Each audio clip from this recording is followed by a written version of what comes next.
Sudah.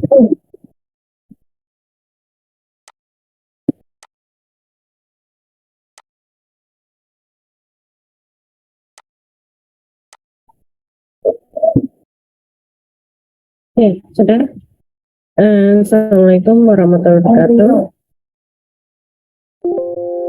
Waalaikumsalam warahmatullahi wabarakatuh.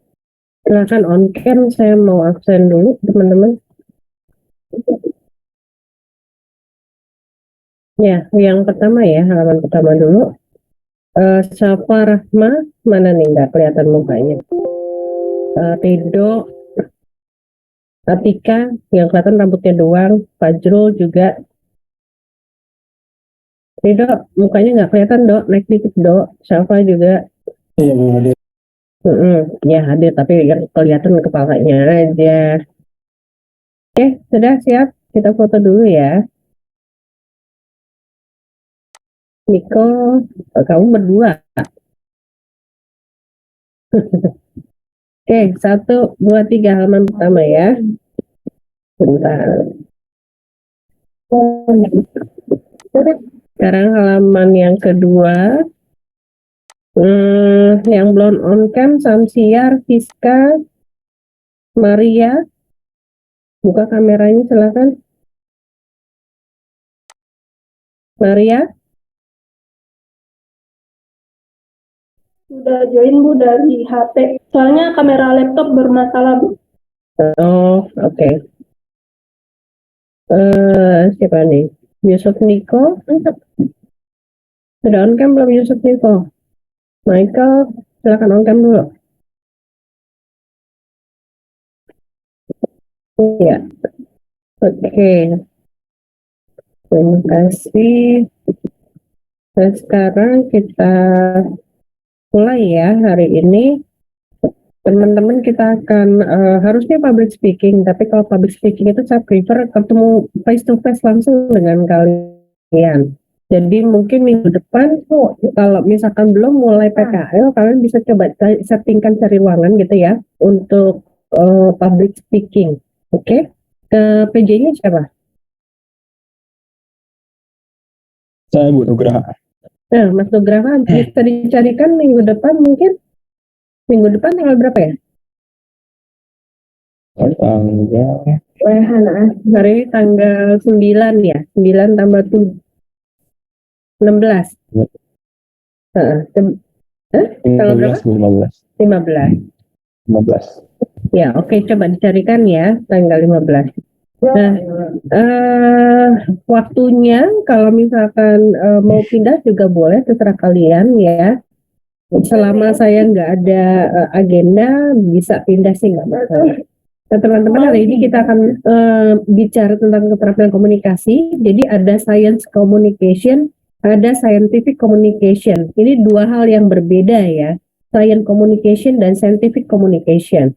Jadi kalau science communication biasanya ini membahas mengenai kalian menyampaikan informasi kepada publik dengan bahasa yang populer atau bahasa yang mudah dimengerti oleh orang banyak. Contohnya Mas Nugraha mau bahas fisika modern kepada mamanya, nggak bisa kamu pakai bahasa scientific communication, pasti mamamu geleng-geleng, nggak ngerti dah gitu ya. Nah, kamu pakainya bahasa populer, pakai science communication. Mengumpamakan misalkan kalau fisika modern kan berhubungan dengan yang mikro-mikro ya.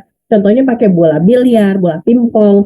Ini mah contohnya ya mah. Jadi inti atom itu saya umpamain seperti apa, elektronnya saya umpamain seperti apa. Misalkan pakai bola apa namanya Mas Nugraha yang hijau itu bola kasti ya. Bola kasti itu adalah inti atomnya. Kemudian kamu pakai bola pingpong untuk elektronnya dan dia muter mah gitu. Itu pakai bahasa science communication, menggunakan bahasa populer, menggunakan sesuatu yang mudah dimengerti oleh orang awam gitu ya, yang tidak sebidang dengan kalian.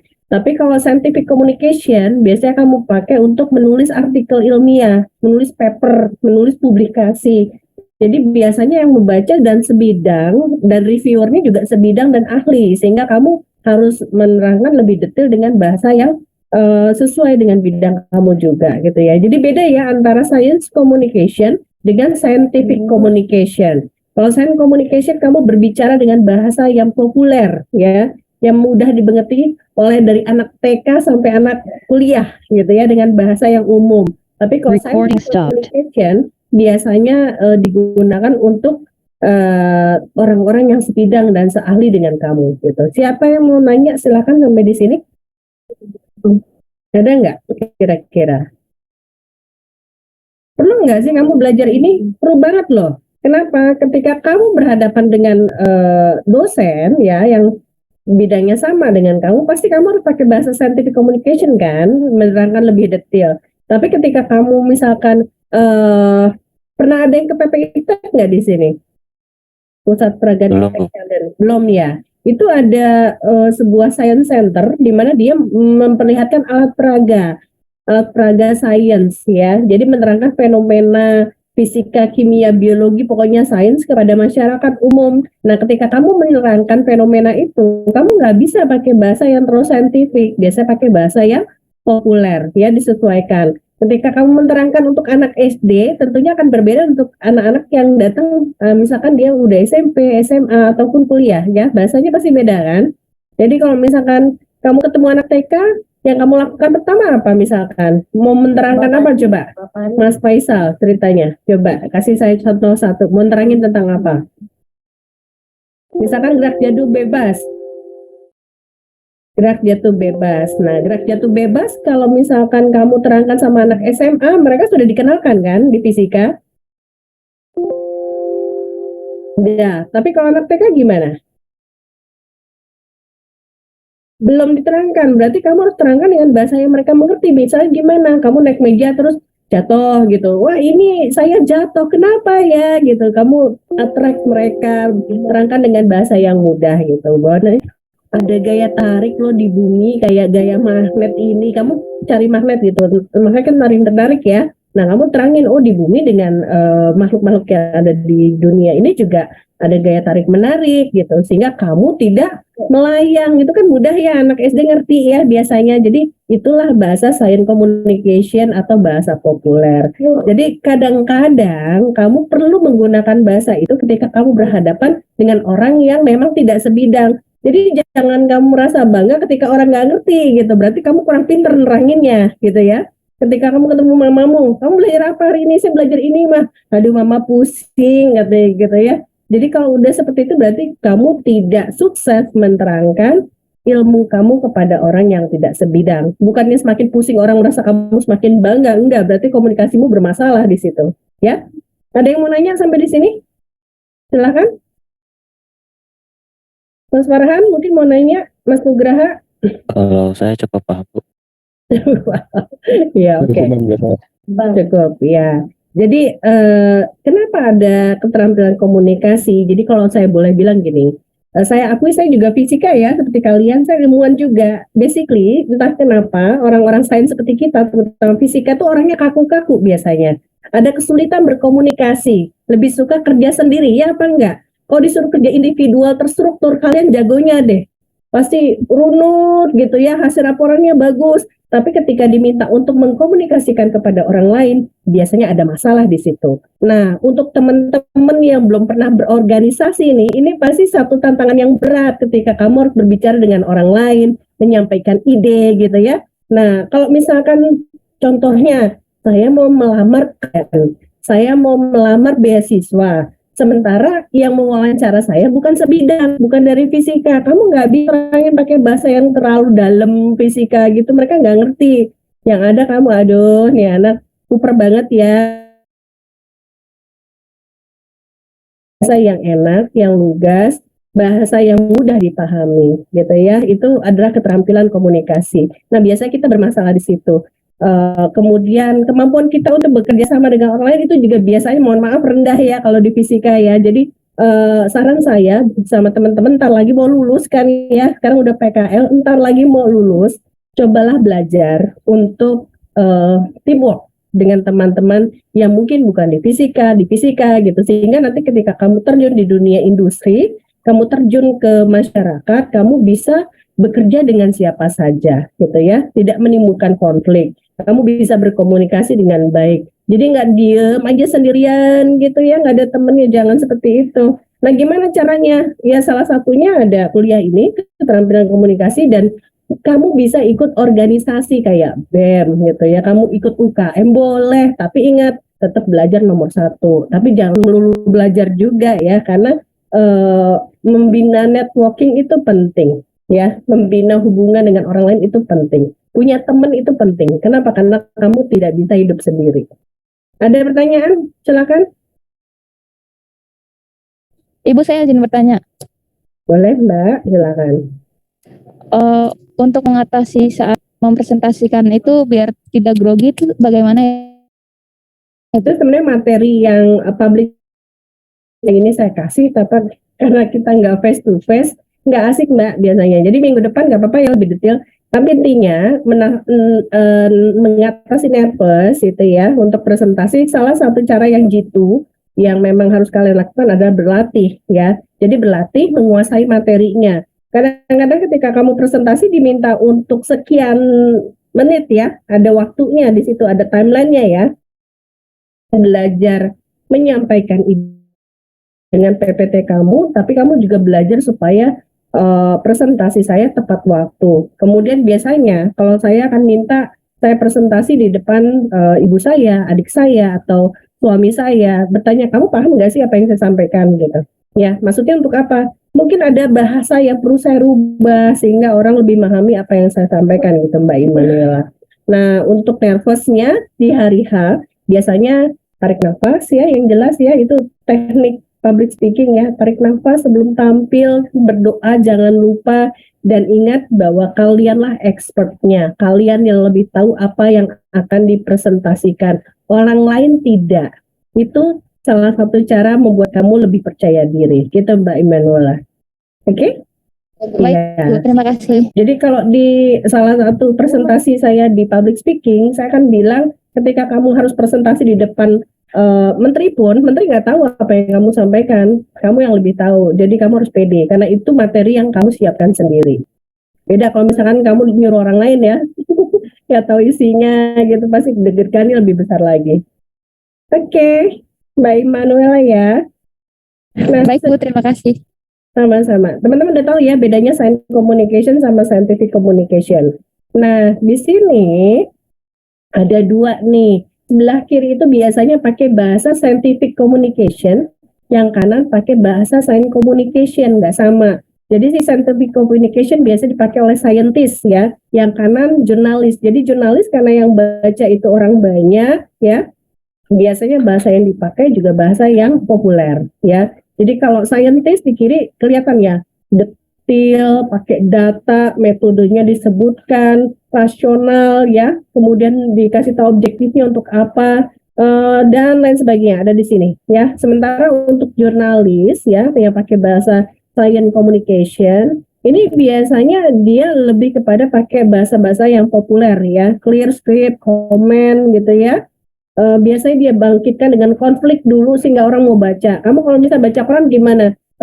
Biasa judulnya juga udah konflik ya, jadi orang ini apa sih gitu ya, dia tertarik untuk baca gitu ya. Pernah lihat kan beda antara bahasa yang saintifik sama bahasa yang populer. Nah kemudian ini untuk kalian ya, introduction, and course and assignment-nya nanti akan kita bicarakan. Nah ini contohnya ketika si ilmuwan berkomunikasi dengan jurnalis, backgroundnya udah beda ya, bahasa yang dipakai juga udah beda gitu. Nah, makanya kalian nanti harus belajar di sini. How science report work. Nah, di sini ada seorang ilmuwan ya, bidangnya kalau nggak salah biologi, ketemu dengan wartawan. Jadi dia sampaikan, we destroy 10% of cancer cell in a lab cell. Jadi dia ngasih tahu, aku habis eksperimen nih, dari eksperimen saya pada tikus. Baru 10% ya, bukan sembuh ya, beda. Jadi menghilangkan 10% dari kanker pada ekor tikus. Jadi tikusnya dibikin kanker sama dia. Nah, kemudian ternyata karena salah mengkomunikasikannya pada si wartawan salah memahami sehingga ditulisnya cancer sudah bisa disembuhkan gitu, cancer cured ya. Jadi ada miskom di sini ya teman-teman. Nah ini yang harus dihindari. Gimana caranya data yang kamu bawa dari lab itu bisa disampaikan kepada publik dengan baik dengan bahasa yang mudah. Nah mungkin tadi dia menyampaikannya itu kurang pas, kurang spesifik, kurang jelas gitu ya, sehingga si wartawannya salah mengartikan, bahwa dia mengartikan oh kanker sudah disembuhkan, padahal belum. Dia hanya berhasil menghilangkan 10% dari kanker yang ada di tikus ya, rat. Nah, marah nih orangnya, ceritanya marah ya. Kelihatan nggak? We didn't cure cancer. Kami belum menyembuhkan cancer. Cancernya just moving faster toward a future treatment. Jadi dia sudah mengetahui cara mentreatment cancer supaya bisa sembuh sekitar 10% ya. Jadi cancernya hilang sekitar 10%. Nah, ketika ditulis lagi salah ya. Time travel discover. Jadi intinya kalau misalkan kalian berkomunikasi dengan yang tidak sebidang, cobalah pakai bahasa yang mudah dipahami ya, sehingga mereka tidak salah mengartikan. Nah kemudian kesel ya gitulah ya karena bahasa kasarnya keluar lagi science lab report. Oke, hati-hati ya di sini ya. Nah, how it should be katanya, science continues slow, methodical process towards small but palpable improvement as the following 40 pages will show in mind-numbing detail with needlessly obtuse, bruised, confusing graph. Jadi kalau misalkan kamu kasih 40 halaman hasil eksperimen kamu sama wartawan, ya susah dia untuk mengartikan itu. Jadi biasanya disinilah diperlukan science communication. Kamu terangkan dengan bahasa yang populer, yang mudah dipahami oleh si wartawan tadi, karena dia tidak sebidang dengan kamu, sehingga informasi yang dia tulis untuk orang banyak juga tidak salah gitu ya. Kayaknya kesalahan ini sering terjadi deh ketika ada penemuan baru terus diterangkan sama wartawan. Contohnya yang paling lucu ya menurut saya ketika ilmuwan BRIN ya kalau nggak salah, dia menerangkan bahwa sebenarnya karena saya orang simulasi fisika ya, saya bikin simulasi fisika, dia bilang saya sudah membuat simulasi kayaknya. Saya yakin itu simulasi bahwa di perairan Merak itu bisa terjadi tsunami setinggi 9 meter ya kalau nggak salah, itu yang heboh kemarin kan ya. Nah dia, tapi si wartawan menulisnya diprediksi akan terjadi tsunami 9 meter, itu kan sudah beda ya yang ditulis ya, berarti akan terjadi. Sementara kalau secara logika tsunami terjadi karena gempa bumi yang ada di dasar laut. Gempa bumi bisa diprediksi nggak bisa ya, berarti ada kesalahan di situ, transfer informasi dari si ilmuwan kepada wartawan. Nah ini hati-hati ya, imbasnya apa? Terjadi kehebohan kan di Cilegon ya, semua orang heboh, ketakutan, takut ada tsunami gitu. Nah jadi hati-hati nih para ilmuwan, kalian calon ilmuwan Indonesia ya, jadi science communication ini penting. Oke, silakan, ada yang mau nanya nggak? Ini ngangguk-ngangguk antara ngerti atau pusing nih. Ngangguk-ngangguk aja. Tapi ya silakan monggo. Kalau misalnya ada kayak pengertian saintifik yang nggak bisa kita ubah ke bahasa sains, itu boleh nggak kayak kita taruh intinya terus selanjutnya kita jelaskan dikit secara general gitu? Boleh aja. Tapi sebenarnya Mas, untuk menerangkan bahasa yang sangat sulit tadi, si bahasa ilmiah yang antah berantah itu banyak cara. Contohnya kamu pakai perumpamaan gitu. Perumpamaan kayak saya tadi ya, menerangkan inti atom gitu, pakai bola gitu kan bisa ya. Simulasi ya, bisa ya. Kemudian saya waktu itu ketika S3 itu tentang interference simulation. Itu juga kalau diterangkan pakai bahasa awam susah gitu ya. Jadi ada sekumpulan foton gitu ya ditangkap oleh detektor sehingga menghasilkan sinyal gitu. Akhirnya saya rubah pakai bahasa visual. Orang main basket Mas. Jadi ternyata ketika saya tunjukkan ke profesor saya, dia ketawa. Kamu keren ya katanya. Saya lucu ya kamu mengumpamakan ini dengan main bola basket. Jadi sebenarnya banyak cara Mas gitu. Nanti ini cara kamu bagaimana menerjemahkan itu, menerangkan itu dengan bahasa yang mudah kepada masyarakat tadi ya. Melakukan perumpamaan bisa, kemudian melakukan simulasi bisa kayak di PPI Tech, atau kamu menerangkan dengan bahasa yang lebih simple, populer. Kayak bisa kamu ke dokter ya. Ke dokter kamu pasti ditanya, Anda dokter atau bukan? Kenapa? Kalau kamu bukan dokter, saya coba terangkan pakai bahasa yang lebih mudah. Itu bahasa populer sehingga kalian tidak pusing dengan istilah kedokteran tadi gitu ya. Gimana, Mas Raditya? Senyum. Iya, gimana? Paham, Bu. Ya, gimana? Nanti kita praktek lah ya. Kalau praktek mungkin lebih tergambar. Saya juga ada rencana akan mengundang seorang wartawan nanti ya. Jadi kalian akan mendengar langsung dari wartawan itu gimana sih dia cara menulis supaya itu menarik, kemudian menerangkan dengan bahasa yang mudah dimengerti oleh pembaca gitu ya, Mas Raditya. Oke. Ya, nah ini ada satu gambar ya, the Hood, where does it go? Ini juga bahasa gambar ya biasanya. Di sini kalau misalkan terlalu detail kan pusing ya bacanya. Nah ini bisa kamu bikin jadi sesuatu yang lebih menarik sehingga orang paham bahwa hasil pembuangan limbah dari kimia itu sangat berbahaya gitu ya. Intinya seperti itu sebenarnya. Nah kemudian di sini kalian tuh diminta nanti menulis sesuatu tentang riset kamu, tapi dengan bahasa yang mudah dipahami oleh orang lain, gitu ya. Oke. Nah, biasanya science communication itu kamu berbicara dengan orang yang tidak ahli dan tidak sebidang dengan kamu, misalkan media untuk mencari penyandang beasiswa gitu ya, karena untuk pewawancaranya nggak semuanya dari sebidang dengan kamu. Kemudian industri manager, media contohnya apa? Ya itu tadi wartawan, kamu ngasih tahu saya punya penemuan baru nih gitu. Jadi jangan sampai salah informasi seperti yang terjadi pada si wartawan yang tentang cancer tadi ya, itu kan salah banget ya. Dia bilang sudah sembuh, atau dengan yang kemarin heboh itu masalah tsunami di Cilegon, itu juga fatal banget ya, karena orang jadi heboh, ketakutan. Jadi kamu membuat rusuh di satu tempat gitu.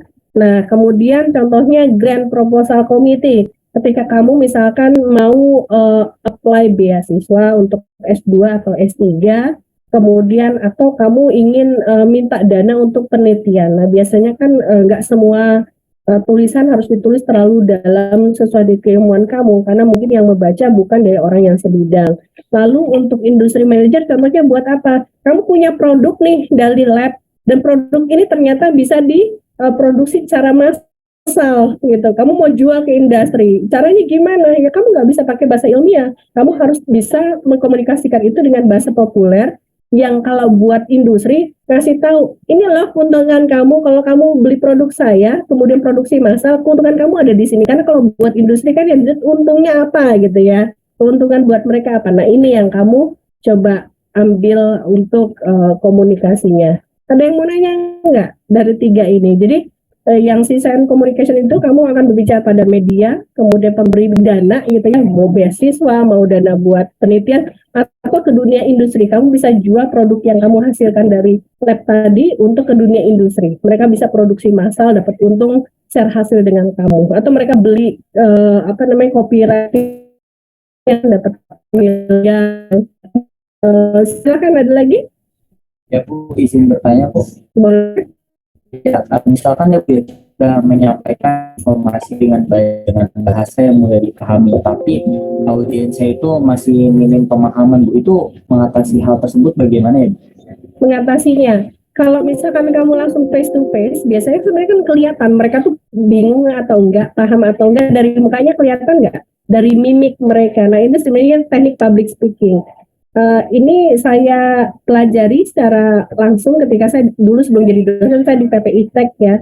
Jadi ketemu audiens dari TK, SD, SMP, SMA sampai anak kuliah, sampai menteri pun ada gitu. Jadi ketika saya menerangkan satu teori gitu, misalkan fisika nih tentang gerak jatuh bebas atau tentang tekanan udara gitu kan, ketika saya terangin sama mereka kelihatan tuh mukanya. oh mereka nggak ngerti gitu. Terus saya ulangin lagi, tapi dengan cara yang apa ya namanya, kalimat yang saya pakai biasanya lebih mudah lagi gitu, perumpamannya lebih simpel lagi gitu Mas. Tapi kalau sama anak SD biasanya saya ajak main dulu, ajak nyanyi-nyanyi dulu, baru saya terangin gitu. Karena kalau misal kamu menerangkan sesuatu kepada orang tapi mereka tidak pay attention sama kamu, mungkin ini salah satu sebabnya ya, mereka nggak ngerti, jadi informasinya tidak tersampaikan. Jadi di teknik public speaking yang mau saya kasih ke kamu nanti gitu ya, kamu harus attract audiensnya dulu Mas Noval, kasih perhatian ke kamu, baru kamu bisa terangkan kepada mereka dengan bahasa populer. Karena bisa jadi itu tidak paham pertama karena mungkin memang bahasanya masih ketinggian, atau kamu tidak cukup simple menerangkan, atau mereka sebenarnya belum memperhatikan kamu, jadi masih distract perhatiannya kemana-mana. Kan bisa itu terjadi ya Mas Noval ya. Nah, mungkin itu jawaban saya Mas Noval. Ya, terima kasih Bu. Sama-sama. Ada lagi teman-teman? Ada lagi? Kira-kira kalau nggak ada kita lanjut. Nah, dealing with non-expert, berarti bukan yang sebidang ya. Nah, make it fun, seperti saya bilang tadi, kalau anak TK ajak nyanyi ya Mas Noval ya. Ajak nyanyi, kalau misalkan tamunya dari luar kota, dengan kamu menanyakan asal mereka, nama mereka itu, mereka akan enjoy dulu dengan kamu Mas Noval. Nah, ask yourself what is your audience want to know. Jadi kamu kira-kira harus tahu, oh kira-kira kayaknya ini nih yang penting yang harus saya sampaikan ya, ini enggak gitu ya. Jadi kamu harus pilih dan pilah mana yang bisa kamu sampaikan, mana yang enggak. Ini ketinggian nih buat anak SD, jadi nggak usah deh gitu. Kamu pilih yang mudahnya seperti apa. Jadi kadang-kadang kamu tidak bisa memaksakan 100% informasi itu sampai kepada mereka. Khawatir nanti kalau dipaksakan malah mereka tambah bingung, kan kasihan ya. Keep it simple, jadi buat bahasanya tetap simple. Keep it short, jangan terlalu panjang, 40 lembar tadi nggak bisa ya. Kalau itu buat scientist biasanya. Check whether they understand you. Biasa dari mimik, dari gestur, dari mungkin cara mereka merespon kamu bisa lihat mereka ngerti nggak sih apa yang kamu sampaikan, gitu ya. Oke, ini jurnalis. Kalau jurnalis fill in the page, maksudnya kamu memberikan informasi yang menarik untuk mereka tulis ya, mereka kan seneng banget itu ya. Fill in the page. Kemudian passion for time, hours, day. Kenapa? Karena biasanya wartawan mencari sesuatu yang fresh, yang baru gitu ya. Jangan kasih informasi yang basi, nggak bakal ditulis sama mereka. Kemudian need a current event. Jadi sesuatu yang baru tadi benar. Oke, ini untuk grand proposal committees ya. Ya. Scientist biasanya tapi but non expert. Contohnya Mas Raditya mau apply buat S2 di wawancara. Bisa jadi dia itu dosen juga tapi belum tentu bidangnya fisika Mas Raditya, atau dia bidangnya fisika tapi bidang kamu misalkan material science tapi yang wawancara orang komputasi fisika, nggak nyambung juga kan. Nah di situ biasanya terjadi, jadi bisa jadi kamu ketemu dengan scientist tapi non expert, jadi bukan yang sesuai dengan bidang kamu. Jadi keep it simple, tetap kamu nerangkan itu dengan bahasa yang simple gitu ya. Ketika dia mau nanya lebih dalam baru boleh lah kamu agak dalam sedikit. Oke, pressure for time maksudnya kamu terangkan dengan cara yang concise, yang padat gitu, langsung ke inti gitu, jangan bertele-tele ya. Yang bawah, make it easy for them to give you money. Attractive summary, explain why your proposal meet the requirement. Jadi keunggulannya apa sih proposal kamu, untungnya apa buat mereka kalau kasih grant ya ke kamu. Kemudian visualize research plan on the first page, sorry. Jadi kamu harus ngasih lihat bahwa ini progresnya ya, pasti bisa selesai riset saya. Oke, jadi visible untuk dikerjakan. Nah, ini manajer ya. Oke, kalau manajer kamu harus ngejual, kamu harus bilang kamu untung loh kalau misalkan kerja sama saya, beli produk saya, itu ngejual. Jadi strategi, bisnis, policy, kemudian scientific information can be used for business or policy, karena dia harus tahu kira-kira ini boleh nggak sih dijual untuk highlight ramai. Contohnya di kimia, mau memutihkan kulit pakai merkuri, ternyata merkuri kan dilarang ya. Jadi kan di situ kamu harus kasih lihat ini boleh, ini enggak, regulationnya ada gitu ya. Kemudian give information and advice ya. Maksudnya gimana? Kalau dikembangkan jadi ini akan lebih menarik menarik untuk dipakai masyarakat misalnya. Scientific information does not make you right, ya. Kadang-kadang kamu tidak bisa memberikan informasi yang terlalu spesifik juga mas pada mereka. Jadi intinya kamu infokan bahwa produk saya bisa menguntungkan perusahaanmu, itu aja. Oke? Ada pertanyaan silakan. Kalau nggak ada, ini triknya ya. Seperti biasa prepare. Kemudian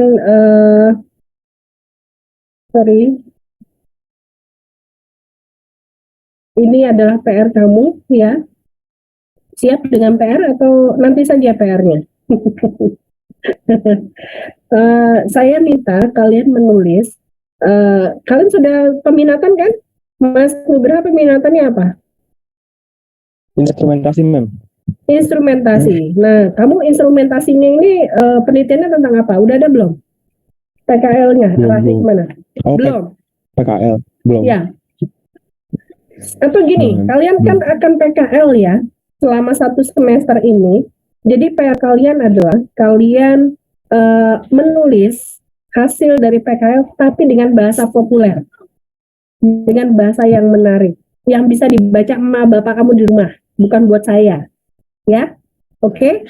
Berarti ini dikumpulnya pada saat akhir semester ini untuk nilai akhir. Ada pertanyaan? Izin bertanya, Mem. Boleh. Gini, jadi tadi kan dimintanya buat kayak ceritain gitu tentang hasil PKL-nya. Nah itu bentuknya kayak bentuk proposal kah atau dalam bentuk esai kah atau kayak gimana ya, Mem? Esai, sesuatu yang menarik untuk dibaca oleh orang seperti koran gitu. Jadi kamu penelitian kan ya di tempat PKL, ada datanya, ada background teorinya, ada hasilnya dan lain sebagainya. Nah itu kamu tulis ulang dengan bahasa populer.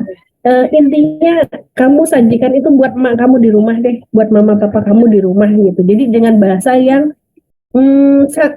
science communication lah, intinya dengan bahasa populer ya, jangan terlalu detail karena mereka nggak ngerti nanti ya. Oke, kamu belajar nulis itu. Ya, terima kasih, Mem. Ya, ada lagi pertanyaan silahkan. Mem, ini pertanyaannya tentang tugas akhir ya, cuman saya ingin bertanya mengenai, jadi kan beberapa orang mungkin ada yang susah belajar kayak misalkan teknik public speaking sama apa sih yang tadi belajar untuk bisa berbicara dalam science communication gitu kan. Nah kalau dibandingin itu yang lebih penting dipelajari dulu tuh apa ya, misalkan sebenarnya misalkan kayak teknik public speaking lebih penting karena gini dulu, atau mungkin cara apa sih namanya ya gitulah, penyampaiannya dulu gitu. Jadi gimana, Mem? Menurut saya semua penting, tapi peruntukannya buat apa gitu Mas Farhan. Kalau menulis ya tadi yang science communication dan tulisan, berarti kan kamu deal dengan itu tadi 3 media, kemudian dengan pemberi grant gitu, dengan perusahaan. Tapi kalau public speaking nanti kamu perlukan ketika kamu berhadapan dengan orang lain, menerangkan itu secara oral gitu ya, verbal gitu, menerangkan dengan bahasa mulut kamu. Kalau ini dengan bahasa tangan ya, ditulis gitu. Nah ini masing-masing ada peruntukannya. Jadi kalau kamu ketemu orang gitu ya, dan harus menerangkan secara langsung, kamu butuh public speaking di situ. Tapi ketika kamu harus menulis untuk grant, berarti kamu dibutuhkan skill menulis science populer ya, gitu, Mas Farhan. Jadi semuanya penting, makanya ada mata kuliah ini. Karena kamu harus siap ketemu banyak orang, nggak hanya ketemu orang fisika aja, Mas Farhan gitu. Oke. Terima kasih banyak, Bu. Sama-sama. Jadi minggu depan kita coba public speaking ya. Siapa Mas Farhan ya? Untuk kelas itu siapa? Ya,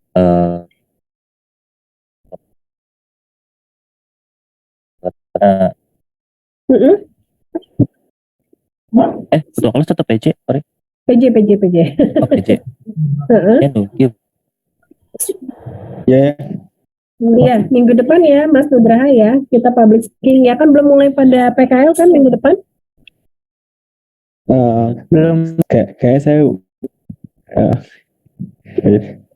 Dia ketawa. Kamu udah mulai. Kayaknya minggu depan kayaknya udah mulai. Oke, ya udah disiapkan aja minggu depan. Jadi sebelum kalian ketemu dengan pembimbing PKL, kamu sudah tahu teknik public speaking ya. Kemudian ini summary hari ini teman-teman, jadi nggak panjang-panjang. Intinya kalian tahu teorinya ya. Jadi ketika kamu menulis sesuatu dengan bahan yang populer, kamu harus menulis headline yang atraktif, yang cukup menggugah orang untuk membaca lebih dalam gitu. Jadi judulnya kayak di koran-koran tuh. Jadi ini apaan sih, akhirnya baca taunya isinya nggak terlalu berhubungan juga dengan judul yang kadang-kadang ya. Kalau kalian jangan seperti itu ya, tapi intinya atraktif headline-nya, kemudian selective, news first, jadi tunjukkan informasi yang baru tadi yang penting, kemudian bikin sesimpel mungkin ya, konkret gitu ya, straight to the point. Oke?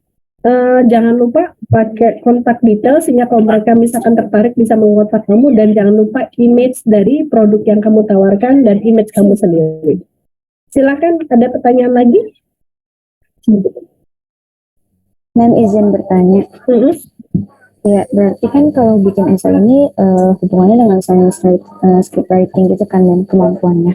Nah, kira-kira Ma'am punya tips website atau teknik yang kira-kira bisa diterapkan buat bikin esai ini nggak? Teknik buat esainya tadi ya? Kayak ini Mbak Zalun.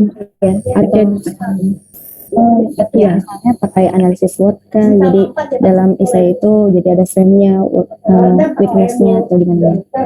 Nah, kalau untuk yang bahasa populer nggak perlu analisis SWOT ya sejauh ini. Jadi judulnya harus atraktif gitu. Kemudian bahasa yang dipilih populer tadi ya, atraktif tadi ya. Kemudian bikin sesimpel mungkin baik bahasanya maupun apapun yang dibahas itu, tapi straight to the point, konkret gitu. Mungkin itu bahasa lu tipsnya. Sama-sama. Oke, teman-teman, hari ini cukup sekian ya.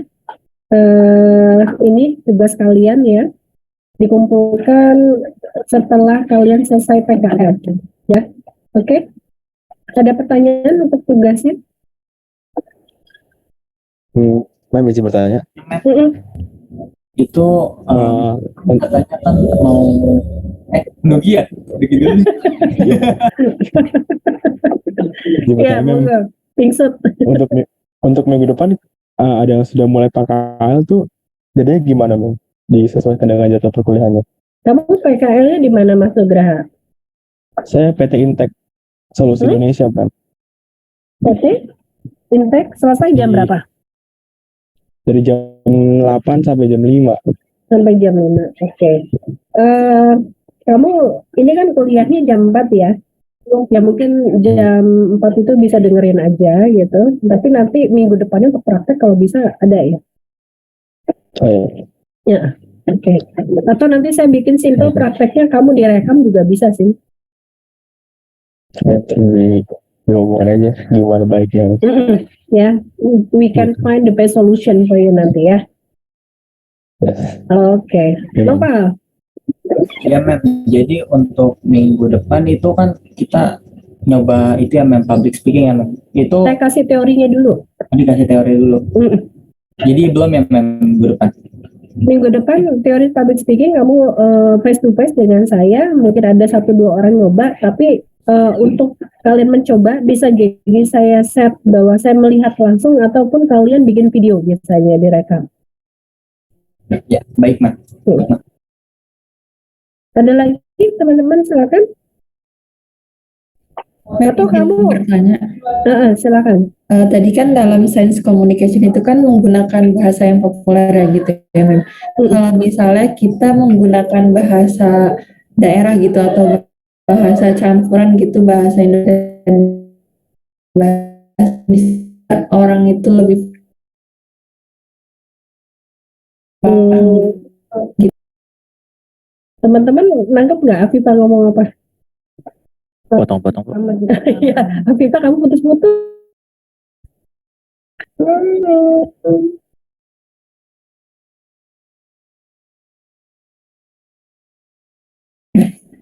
Ya izin bertanya Mem, tadi kan dalam science communication itu kan kita harus menggunakan bahasa yang mudah dipahamin gitu oleh orang lain.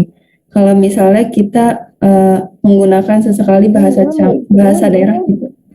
Boleh. Contohnya kan ketika membuka untuk nge-track orang lain, sekarang tuh yang populer adalah menggunakan pantun ya, berpantun-pantun gitu. Jadi orang kan cakep gitu kan, itu kamu nge-track orang lain sebenarnya. Jadi boleh aja Mbak, nggak apa-apa.